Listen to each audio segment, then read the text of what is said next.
மாஸ்டார்ஸ் entertainment YouTube channel நண்பர்கள் அனைவருக்கும் வணக்கம். இது உங்கள் மாஸ்டார்ஸ் என்டர்டெயின்மெண்ட் யூடியூப் சேனல். இதுவரை எனது சேனலை சப்ஸ்கிரைப் செய்யாதவர்கள் சப்ஸ்கிரைப் செய்து கொள்ளுங்கள். அருகில் உள்ள பெல் ஐக்கனையும் கிளிக் செய்து கொள்ளுங்கள். எமது தமிழ் மன்னனாகிய ராவணனின் உடைய வரலாறுகளை தமிழ் மக்களுக்கு தெரியப்படுத்தும் வகையில் ராவணன் ஆகிய நான் என்கின்ற வானொலி தொடரினை ஒளித்தொகுப்பு செய்து உங்களுக்கு வழங்குவதில் மிக்க மகிழ்ச்சி அடைகின்றோம்.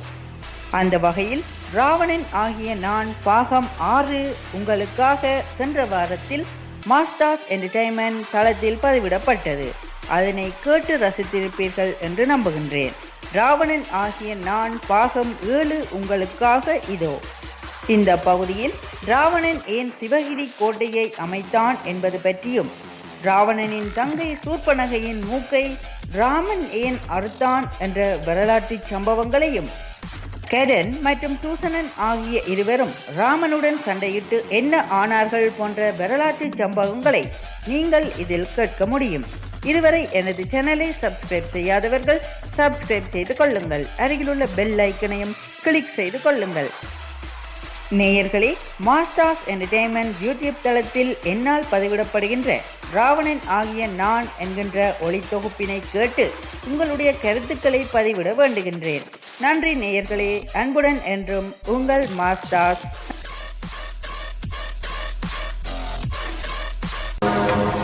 ராவணன் ஆகிய நான்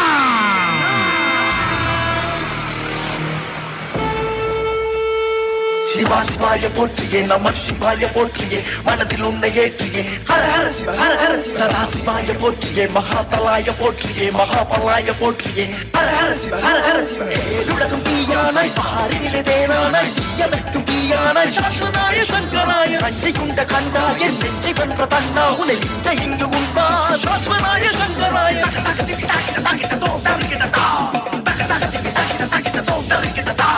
ராவணா பண்பாடு ராவணா, உன் கண்ணில் ஈகனா வென்றாடு தகதகதின் தகதகதின் தாசரே, வீணா காணரே சிவபூஷணே, வென்றாடு தகதகதின் தகதகதின். ஓம் நம சிவாய வாழ்க, ஓம் நம சிவாய வாழ்க. சிவா சிவாய போற்றியே, நம சிவாய போற்றியே, மனதில் உன்னை ஏற்றியே வாழ்க. சதா சிவாய போற்றியே, மகாதலாய போற்றியே, மகாபலாய போற்றியே. ராவணா ஜடாதராய நந்தரே, நராநரேந்திரவன்னரே, ஜடாபுஜங்கநாதரே, மகாநராய லிங்கரே, ஜடாதராய நந்தரே, நராநரேந்திரவன்னரே, ஜடாபுஜங்கநாதரே, மகாநராய லிங்கரே. ராவணனாகிய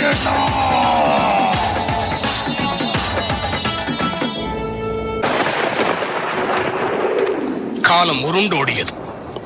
அதிகாயன், அக்ஷயகுமாரன் என என் அடுத்த வாரிசுகள் பிறந்தார்கள். திரிகோடா என் தலைநகரமாக விளங்கியது. என்றாலும் எனது புட்பகத்தையும் பல பெருமதியான பொருட்களை பாதுகாக்கவும் ரகசிய திட்டங்களுக்கும் சிவகிரி பொருத்தமான இடமாக இருந்தது. லங்காபுரியின் மத்திய பகுதியில் சிவகிரியை எதிரிகளின் நடமாட்டங்களை கண்காணிக்கவும் பாதுகாப்பாக இருக்கவும் இயற்கையான வளங்கள் நிறைந்த ஒரு வனப்பகுதியில் அமைத்தேன். அந்த சிவகிரியிலிருந்து நாட்டின் பல பகுதிகளுக்குமான பாதாள பாதைகளையும் மலை உச்சியிலிருந்து வேற்றுலக வாசிகளுடனான தொடர்பையும் பேணி வந்தேன். இலகுவில் அழித்து விட முடியாத ஒரு கோட்டையாக சிவகிரி இருந்தது. ஏற்கனவே குபேரன் அந்த மலையை பாவித்திருந்தாலும் அதை அற்புதமான தனித்துவமான ஒரு அரணாக நான் மாற்றி அமைத்தேன். இங்கிருந்துதான் பல திட்டங்களையும் நகர்வுகளையும் நான் செயற்படுத்தினேன். எனது தனிமையான செயற்பாடுகளுக்கு இந்த சிவகிரி மிகப்பெரிய தளமாக இருந்தது. இதற்கும் அப்பால் என் தலைநகர் திரிகோடா என் அரண்மனை எப்போதும் இலக்கியங்கள், இசை கொண்டாட்டங்கள் என மகிழ்ச்சியார் ஓடிக்கொண்டிருக்கும். அன்றைய தினம்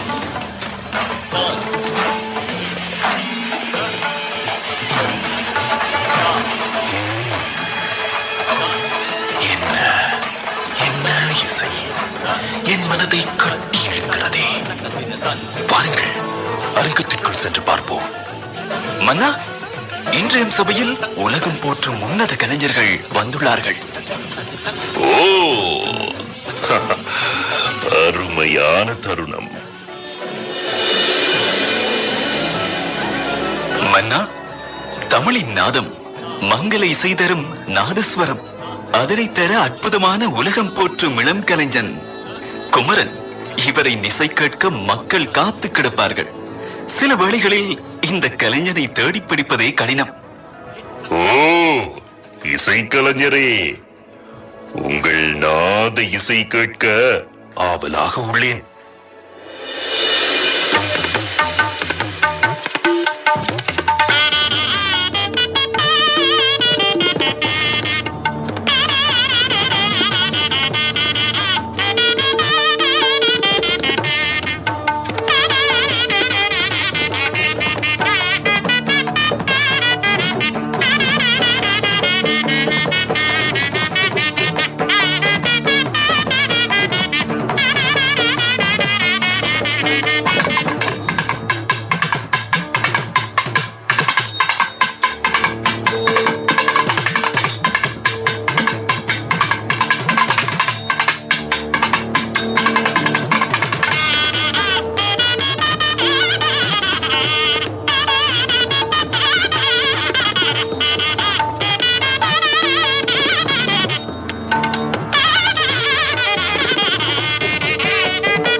இவர்தான் வாகீசன். வீணை வீணை வாத்தியத்தை சிறப்பாக மீட்டக்கூடியவர். உங்களை மிகவும் கவரும்.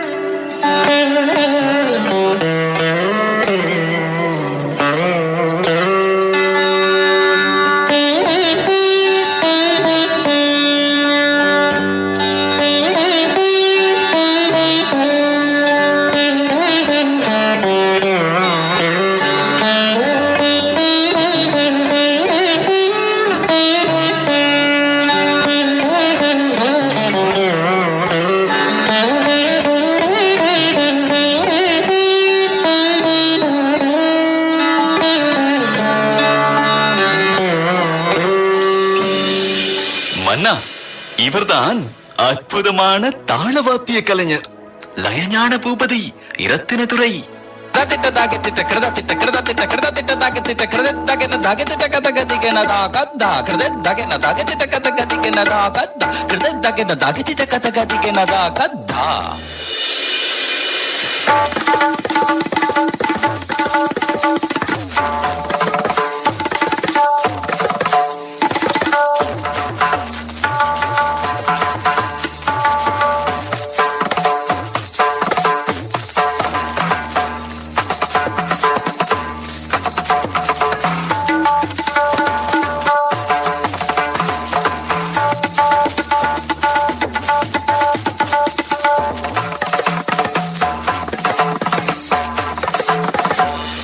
மன்னா, இவர்கள் புகழ்பெற்ற நாட்டிய கலைஞர்கள். இவர்களுடைய நாட்டியம் வியக்க வைக்கக்கூடியது. இதோ இவர்கள் சிறந்த கவிஞர்கள், எழுத்தாளர்கள், பாடகர்கள் என பலரும் இங்கு இருக்கின்றார்கள்.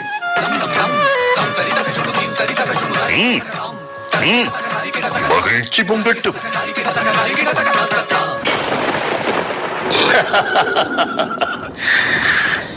எல்லையில்லா ஆனந்தமாய் என் எண்ணங்களின் ஓட்டமாய் என் ஆட்சி இருந்தது. லங்காபுரி முதல் இமயம் வரையும் எல்லைகளற்ற வான் பரப்புமாய் என் ஆதிக்கம் நீண்டது. பலவிதமான விமானங்கள் தயாரிக்கப்பட்டு அவற்றை அவ்வப்போது பயன்படுத்தி வந்தேன். என் சகோதரர்களின் திருமணம், என் மகன் மேகநாதனின் திருமணம் என தொடர் கொண்டாட்டங்கள் நடந்தேறின. ஒரு நாள் என் அரச சபையில் எல்லையற்ற மகிழ்ச்சி கரைபுரண்டோடியது. திடீரென ஒரு பெண்ணின் அழுகுரல். அண்ணா, ராவணேசா, என்னை பார் அண்ணா. இன்னும் அழுகுரல் என் நிலையை சீர்குலைத்தது. அரியாசனத்திலிருந்து கட்டு தடுமாறி எழும்பினேன். என் தங்கை சூர்பனகையின் குரல். அவளுக்கு என்னவாயிற்று? காளகேயர்களினால் ஏதும் ஆபத்தோ என்று எண்ணுவதற்குள் குருதி தோய்ந்த மலராக என் முன்னே நின்றாள் சூர்பனகை. இப்படி நான் பார்த்ததில்லையே. வலிக்கிறது அண்ணா. என் மூக்கை அறுத்து விட்டார்கள். ராவணனின் தங்கை, லங்கேஸ்வரனின் தங்கை என்று தெரிந்தும் யார் செய்த வேலை இது? பெண் என்று தெரிந்தும் இப்படி ஒரு காரியம். அண்ணா, உன் பெயர் சொன்னேன், உன் ஆற்றல் சொன்னேன், உன் புகழ் சொன்னேன். சிந்தையில் எடுக்கவும் இல்லை, சிறிதும் தயங்கவும் இல்லை. அவள் கூறிய வார்த்தைகள் எனக்குள் இரத்த அழுத்தம் சீரிப்பாய காரணமாயின. என் தங்கையை மனதளவில் நான் காயப்படுத்தி விட்டேன் என்ற காயம் எனக்குள் வெந்து கொண்டிருந்த சமயம் நிராயுதபாணியான அவளை காயப்படுத்தி கொச்சைப்படுத்தியவர்கள் இந்த உலகின் எந்த பகுதியில் இருந்தாலும் அழிக்காமல் விடமாட்டேன் என கோபம் கொண்டேன். அண்ணா, வழிந்தோடும் குருதி என் வாழ்வில் இறுதியாக இருக்கட்டும். என் தங்கையே, உன்னை சேதப்படுத்தியவர்கள் யார்? பெண் என்றும் பார்க்காமல் உன்னை காயப்படுத்தியது யார்? யார் என கற்கித்தேன். சூர்பனகை, வழிந்தோடும் ரத்தம் உனதாக இருக்கட்டும், வலி எனதாக இருக்கட்டும். உன்னை தனியாக விட்டது என் பிழை. அண்ணா, என் கவலை எல்லாம் உன்னை பற்றியது. என்னை பற்றிய கவலையா? என்ன சொல்கிறாய் சூர்பனகை?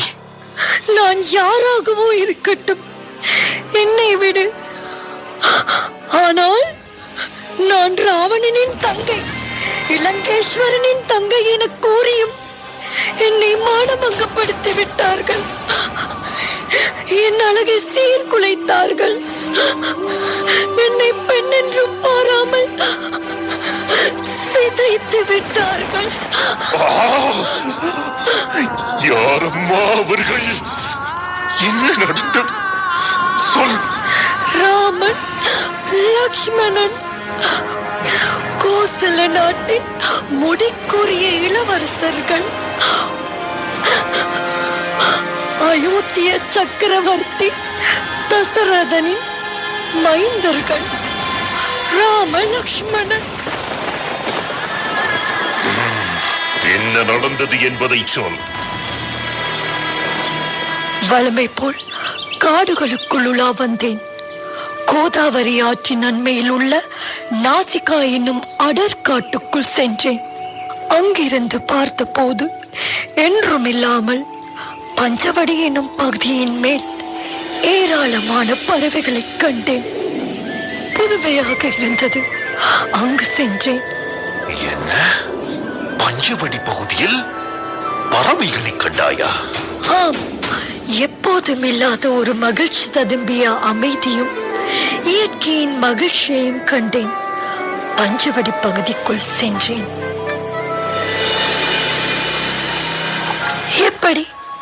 எப்படி என் மனதிற்குள் என்றுமில்லாத அமைதி. அந்த அமைதி எவ்வளவு சுகமானது என அறிந்து கொண்டேன். அப்படியே நடந்து சென்றேன். பஞ்சவடியின் நடுப்பகுதியில் எளிமையான ஒரு அழகிய குடிலை கண்டேன். பார்ப்பதற்கு மிக அண்மையில் உருவாக்கப்பட்ட குடிசையாக அது தெரிந்தது. மாடப்புறாக்களும் மஞ்சள் கிளிகளும் குடிசையின் கூரை பகுதியில் நிறைக்கு நின்றன. துள்ளி விளையாடும் முயற்குட்டிகள், மான் குட்டிகள் என இயற்கை அந்த குடிசையை சூழ்ந்திருப்பதை உணர்ந்தேன். உள்ளே இருந்து மெதுவான குரல்கள் கேட்டன. யாராக இருக்க முடியும்? அந்த குடிசைக்குள் யார் இருக்கின்றார்கள்? அந்த குடிலுக்குள் இருந்து யாராவது வரமாட்டார்களா? அல்லது தான் போகலாமா என நினைத்தாள் சூர்பனகை. பொறுத்து பொறுத்து பொறுமை இழந்த அவள் ஒரு முடிவுக்கு வந்தாள். உள்ளே போய்விட வேண்டியதுதான். அந்த வீட்டின் முற்றத்திற்கு வந்தாள். அந்த நேரத்தில் வீட்டினுள்ளே இருந்த அந்த உருவம் அழகிய, கம்பீரமான, சாந்தமான, வசீகரமான முகத்தோற்றம் கொண்ட ஒருவன் வெளியில் வந்தான். சூர்பனகையை கண்ட அவன் புன்முறுவல் பூத்தான்.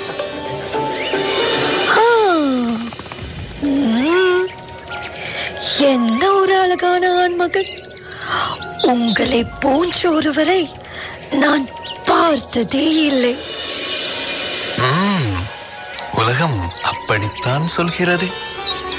இந்த அடர்காட்டிற்குள் சாதாரணமாக நிற்கும் பெண் துணிச்சல்காரிதான்.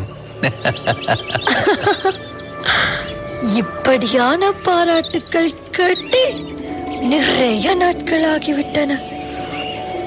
அதுவும் ஒரு உங்களை போன்ற ஆண்மகனிடமிருந்து. மிக்க நன்று.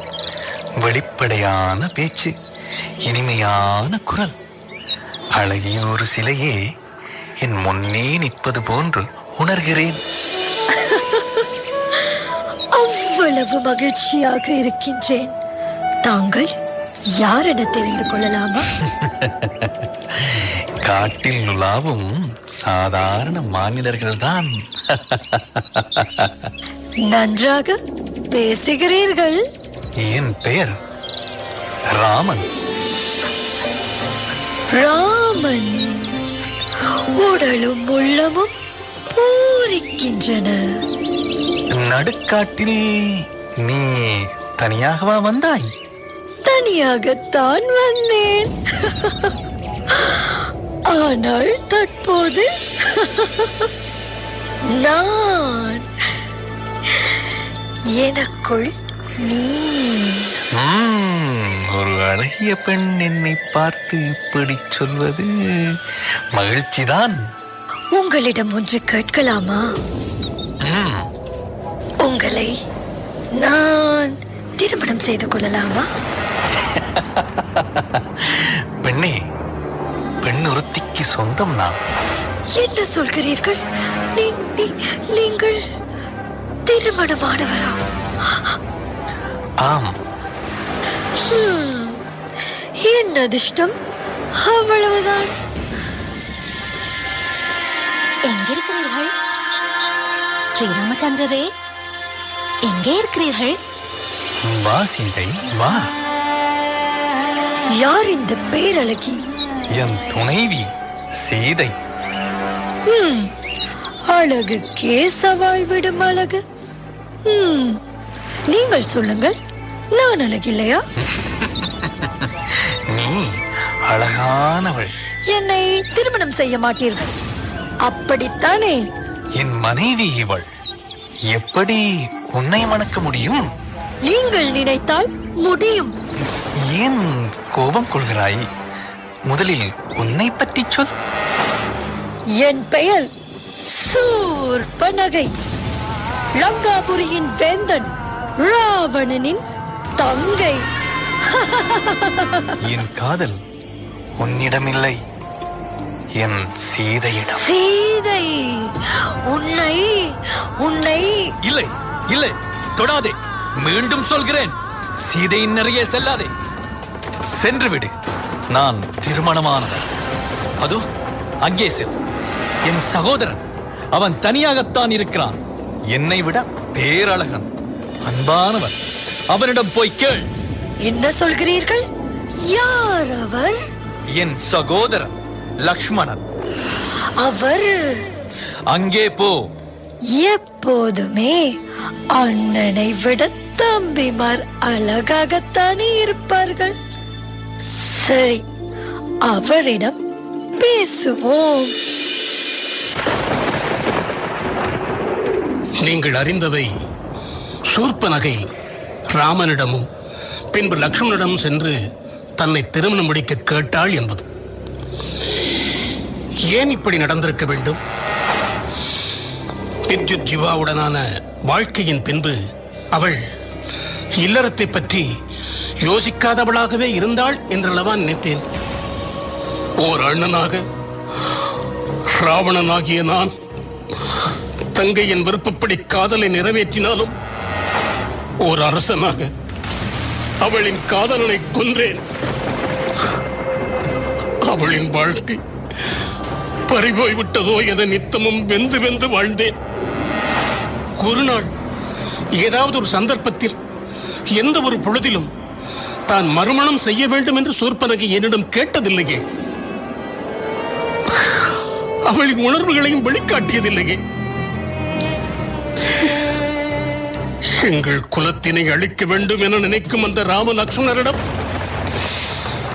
இவள் தன்னை திருமணம் செய்திட கேட்டாள். என்னிடம் சொல்வதற்கு பயமா அல்லது என்னிடம் விட்டு போக திட்டமா? அண்ணா என அன்பு பொழியும் அவள் ஏன் தனக்கு மறுமணம் செய்து வைக்க சொல்லவில்லை? அல்லது கணப்பொழுதில் வரும் காதலா, காமமா? எதுவென்று நினைப்பேன், என்னவென்று சொல்வேன்? மனம் திண்டாடியது. என் மனதில் எந்த ஒரு தடுமாற்றமும் வந்ததில்லை.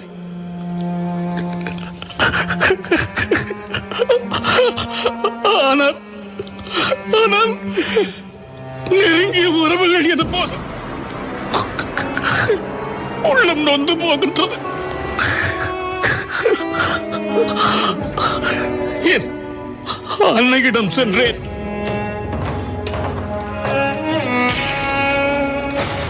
அம்மா, அம்மா, என்ன ராவணா? என் தங்கை என் மீது உண்மையிலேயே பாசம் வைத்திருக்கிறாளா? என்ன திடீரென்று இப்படி கேட்கிறாய்? உன் மீது அளவு கடந்த அன்பு கொண்டவள் அவள். அப்படி என்றால் முக்கிய தருணங்களிலெல்லாம் முடிவுகள் எடுக்கும் போதெல்லாம் என்னிடம் சொல்வதும் இல்லை, கேட்பதும் இல்லை. ராவணா, அவளின் காதல் உணர்வு வித்யுத் ஜிஹ்வா மீதான காதல். அவள் முடிவெடுக்க வேண்டிய விடயம். அவளின் உணர்வுகளை திருப்திப்படுத்தும் முடிவு அவளது. அதற்குள் யாரும் செல்ல முடியாது. இது அனைவருக்கும் பொருந்தும். தனிப்பட்ட உணர்வுகளுடன் சம்பந்தப்பட்ட நகர்வுகளை அவரவர் மட்டுமே முடிவெடுத்து செய்ய வேண்டும். ஆனால் அந்த முடிவு எத்தகையது என்பதை சிந்தித்து மட்டுமே எடுக்க வேண்டும். அவளது சிந்திக்காத தன்மையால், அவளது காதல் எனும் தன்மையால் இன்று வாழ்க்கையை இழந்துள்ளாள். அதை என்னிடம் சொல்லி இருக்கலாம் தானே? நீ மாபெரும் மன்னன், கோபக்காரன். உன் பரம விரோதிகளாக நீ பார்க்கும் காலகேய இனத்தின் ஒருவனை காதலிப்பதாக எந்த தங்கை தன் அண்ணனிடம் சொல்வாள்? அவளை பொறுத்தவரை அவளின் காதலன் நாயகன், நீ வில்லன். அவளுக்கு மட்டுமல்ல, காதலிக்கும் தங்கைகள் எல்லோருக்கும் அவர்களின் அண்ணன் வில்லன் தான். கும்பகர்ணா, இறைவனால் கொடுக்கப்படும் நண்பர்கள்தான் சகோதரர்கள், உடன்பிறப்புகள். நல்லது கெட்டதை பேசி பார்த்தால் ஒரு நல்ல முடிவு வரும். மறைத்து போக வேண்டியதில்லை. சொல்வதற்கும் கேட்பதற்கும் நன்றாகத்தான் இருக்கிறது. ஆனால் நடைமுறையில் என் தங்கை முக்கிய தருணங்களில் எல்லாம் என்னை விட்டு விட்டாள். ராவணா, பெண்ணின் மனதில் உள்ளவற்றை புரிதல் என்பது மிக பெரிய சவால். இதனால்தான் ஒரு பெண் நினைத்தால் எதையும் செய்யலாம் என்று சொல்வார்கள். உன் தங்கையை பற்றி கவலைப்படாதே.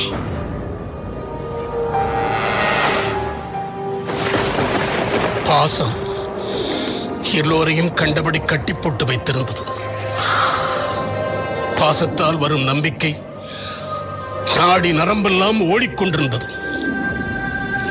என் தங்கை, சரி, அவளுக்கும் வெறுப்புகள் வரும் தானே.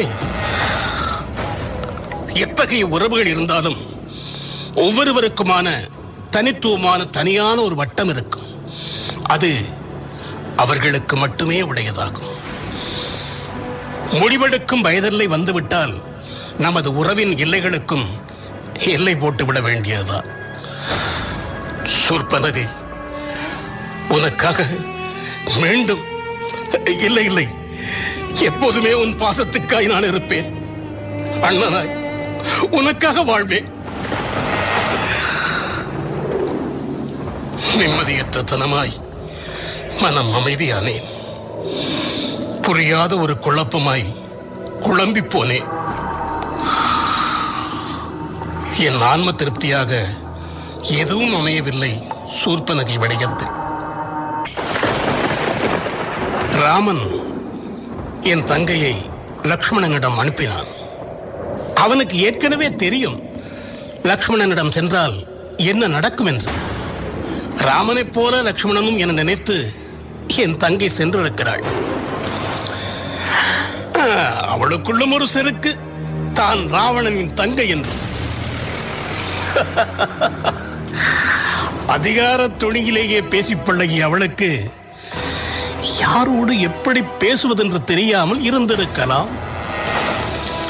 தான் பேசுவதால் வரப்போகும் விபரீதம் என்ன என்பது புரியாமலும் இருந்திருக்கலாம்.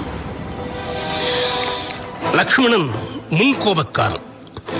ஒன்றை யோசிக்காமல் செய்து விடுவான், அல்லது செய்துவிட்டு யோசிப்பான் என்று நினைக்கிறேன். ஆசைப்பட்ட இடத்தில் முரண்பாடுகள் ஏற்பட்டு என் தங்கையின் அலறச் சத்தம் அடர்ந்த காட்டையே அதிர வைத்தது. அந்த லக்ஷ்மணன் என் தங்கை சூர்பனகையின் மூக்கை அறிந்து விட்டான். ஒரு பெண்ணை நிராயுத பாணியை எப்படி கூறிய ஆயுதத்தால் காயப்படுத்தி இருக்க முடியும்? என்ன தர்மம் இது? எனும் கேள்விகள் எழும். ஆனால் அந்த நேரத்தில் எனக்குள் எழுந்த உணர்வு கோபமும் பள்ளிக்கு பழிதீர்க்கும் எண்ணமும் தான். எங்கிருந்தாலும் அந்த ராம லக்ஷ்மணரை அழிப்பேன். தங்கையே, சென்று வருகிறேன். அவர்களை துண்டுகளாக்கி கொண்டு வருகிறேன். அண்ணா, வேண்டாம், சொல்வதை கேள். இருவர்தான், ஆனால் ஆயிரக்கணக்கானோருக்கு சமன். தூஷணனை இழந்து விட்டோம். என்ன? தூஷணன் இறந்து விட்டானா? ஆம் அண்ணா, இரத்தம் படிந்த என்னை கண்ட அவன் துடித்து போனான். சூர்பனகை அக்கா, என்ன கோலம் இது? யார் செய்த வேலை? எல்லா கதைகளையும் சொன்னேன். கோபம் கொண்டு எழுந்த அவன் எங்கள் ஆயிரக்கணக்கான அசுர வீரர்களை அழைத்துக் கொண்டு சண்டைக்கு போனான். வீரர்களே, எங்கள் இனத்துக்கே அவமானம். இனியும் பொறுக்க முடியாது. பாருங்கள்.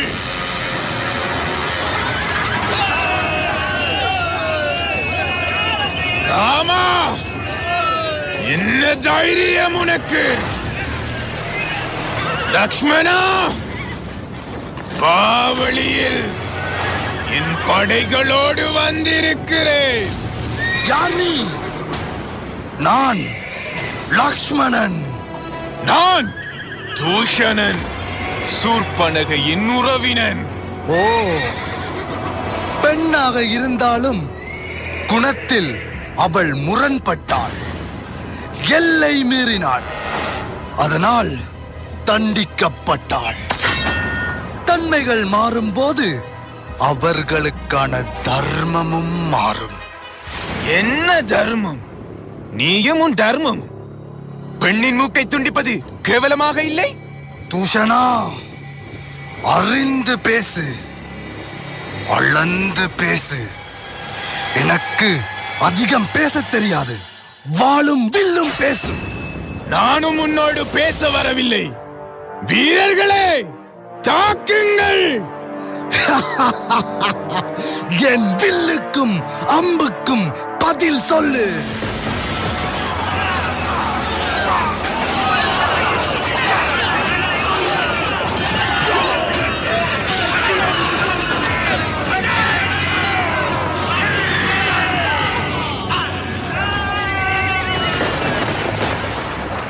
இந்த போர் என்ன கூறியது என்றால், ராமன் அவனது தம்பி லக்ஷ்மணனின் போரியல் திறமையை. பல ஆயிரம் பேரை ராம லக்ஷ்மணர்கள் கொன்றார்கள். நிறைவில் தூஷணன் இறந்தான். இந்த யுத்தம் எனக்கோ என் தம்பிமாருக்கோ தெரியாமல், அனுமதி பெறாமல் நடைபெற்ற யுத்தம். எந்த ஒரு திட்டமிடலும் இல்லாமல் மரபு ரீதியாக இடம்பெற்ற யுத்தம். எல்லோரும் ராவணனின் அசுரப்படைகள் நடத்தி யுத்தம் என்றுதான் பேசினார்கள். ஆனால் நான் சம்பந்தப்படவே இல்லை. எங்கள் அசுர குலம் வீழ்வதற்கு இதுவும் ஒரு முக்கிய காரணம். திட்டமிடப்படாத திடீரென முளைக்கும் யுத்தங்கள் சேதாரம் எமக்கே. அப்படித்தான் இதுவும் நிகழ்ந்தது. தூஷணம் பற்றிய கவலையில் இருந்தபோது சூர்பனகையின் செய்தி ஒன்று என்னை, என் எண்ணங்களை மாற்றிப் போட்டது. அண்ணா, தூஷணனை கொன்ற ராம லக்ஷ்மணர்களை அழிக்க வேண்டும். என் தங்கையான உன்னை அவலட்சணமாக்கியவர்களை ஒழிக்க வேண்டும். ராவணமண்ணா வணக்கம். அகம்பனா, வா. என்ன இந்த தருணத்தில் இங்கே நீ? எல்லாம் அறிந்தேன். அறிந்தவற்றை தெரிவிக்க வந்தேன். அறியாததை அறிவதுதான் அறிவு. சொல். சூர்பனகையை இந்த நிலைக்கு ஆளாக்கிய ராமனை வீழ்த்த நல்ல யோசனை ஒன்று உள்ளது. யோசனையை சொல்லு. அது நல்லதா கெட்டதா என்பதை நான் முடிவு செய்கிறேன். ராமனின் உயிர் சீதை. சீதையை கடத்தினால் ராமன் இறப்பான். சீதையா? எனக்கு ராமனுடன் தான் முரண்பாடு. சீதை பேரழகி. பெண்ணை என்பதின் முழு அர்த்தம் அவளேதான். ஒரு தேவலோக பெண்ணையோ, ஒரு காந்தர்வ பெண்ணையோ, ஒரு நாகலோக கன்னியோ சீதையோடு ஒப்பிட முடியாது. ஒப்பற்றவள், இணையற்றவள். நீங்கள் சீதையை கவர்ந்தால் அவளை பிரிந்த துயரத்தில் ராமன் உயிர் துறப்பான். யோசிக்கிறேன். அண்ணா, அகம்படன் சொல்வது உண்மை. அந்த சீதையால் தான் என்னை தவிர்த்தான் ராமன். அந்த சீதை பெண்களுக்கே பிடிக்கும் அழகுமிக்கவள், வசீகரமானவள். அது மட்டுமல்ல, ராமன் தனி ஒருவனாக பல்லாயிரக்கணக்கான எங்கள் படைகளையும் தூஷணனையும் அழித்துள்ளான். நீ அசுர சாம்ராஜ்யத்தின் மன்னன் என்றால் என்ன செய்ய போகின்றாய்? அழிந்து கிடக்கும் எங்கள் சமூகத்தின் எதிர்காலம் நீ என்றால் என்ன செய்ய போகின்றாய்? சொல்ல வேண்டியவற்றையெல்லாம் சொல்லுங்கள். சூர்பனகை, நீ இப்படி பேசி என்று தான் பார்க்கிறேன். பலிகளின் தன்மையை உணர்கிறேன். அண்ணா, நீயா ராமனா? உன்னை நிலைநிறுத்திக் கொள்ள சரியான தருணம். முடிவெடு. சீதை உன்னை போன்ற ஒருவனுக்கே ஏற்றவள். உனக்கும் அவளை பிடிக்கும். அவளை தூக்கி வா. தங்கையே, என்னால் நீ அடைந்த துயரம் கொஞ்சமல்ல. உன் காயத்திற்கு இதுதான் மருந்து என்றால் நிச்சயம் சீதையை இங்கு கொண்டு வருவேன். ராவணா அண்ணா, உலகம் இனி அதிரும். என் மாமன் மாரீசனை சந்தித்து வருகிறேன். என் மாமன் நெருங்கிய நண்பன். அவனிடம் பேசிவிட்டு எனது பயணத்தை ஆரம்பிக்கிறேன்.